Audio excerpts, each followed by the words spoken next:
La monnaie est avant tout un moyen de paiement. Elle prend la forme de monnaie fiduciaire, pièces et billets, ainsi que de monnaie scripturale, dépôt à vue sur des comptes bancaires. La monnaie doit remplir 3 fonctions économiques. Elle est un instrument d'échange, une unité de mesure et une réserve de valeur, autrement dit un instrument d'épargne.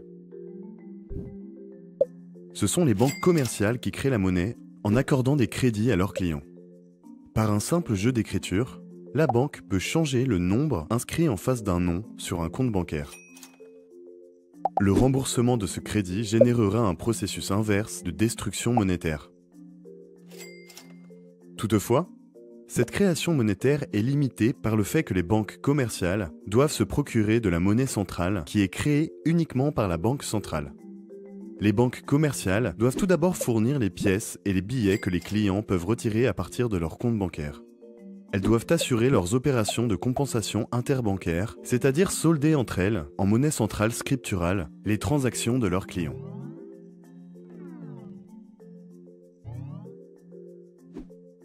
Elles doivent enfin satisfaire aux exigences des réserves obligatoires imposées par la Banque centrale. Pour se procurer cette monnaie centrale, les banques commerciales peuvent emprunter sur le marché monétaire interbancaire réservé aux banques commerciales et à la Banque centrale. Les banques commerciales peuvent se prêter entre elles de la monnaie centrale via leur compte auprès de la Banque centrale. Elles peuvent également bénéficier de prêts de la part de la Banque centrale. La Banque centrale joue donc un rôle particulier sur le marché monétaire interbancaire. Elle détient le monopole d'émission de la monnaie centrale, fiduciaire et surtout scripturale. Elle constitue le prêteur en dernier ressort pour les banques commerciales. C'est donc elle qui mène la politique monétaire. Pour mener cette politique monétaire, la Banque centrale agit sur les taux d'intérêt qu'elle pratique. Le taux de refinancement, le taux de prêt marginal, le taux de dépôt. On appelle ces taux d'intérêt des taux directeurs car ils influencent les taux des crédits accordés par les banques commerciales à leurs clients.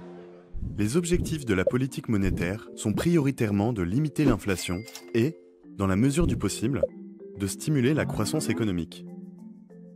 Le taux d'inflation ne doit pas dépasser le seuil de 2% l'an. Pour atteindre leur objectif prioritaire de limitation de l'inflation, les banques centrales cherchent à contrôler la masse monétaire en faisant varier leur taux directeur, en achetant ou en vendant des titres sur le marché monétaire interbancaire, ou en modifiant leur taux de réserve obligatoire. Pour limiter l'inflation en limitant la masse monétaire, la Banque centrale européenne mène une politique monétaire restrictive.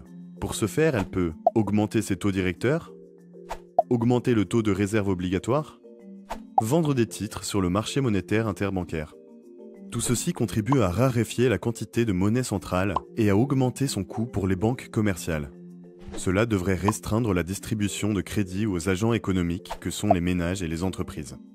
La demande de consommation finale et d'investissement va donc se réduire, ce qui devrait permettre de limiter l'inflation due à un excès de demande. Cette stratégie risque toutefois de pénaliser la croissance économique. S'il n'y a pas de menace inflationniste, la Banque centrale européenne peut au contraire mener une politique monétaire expansive, stimulant la croissance économique.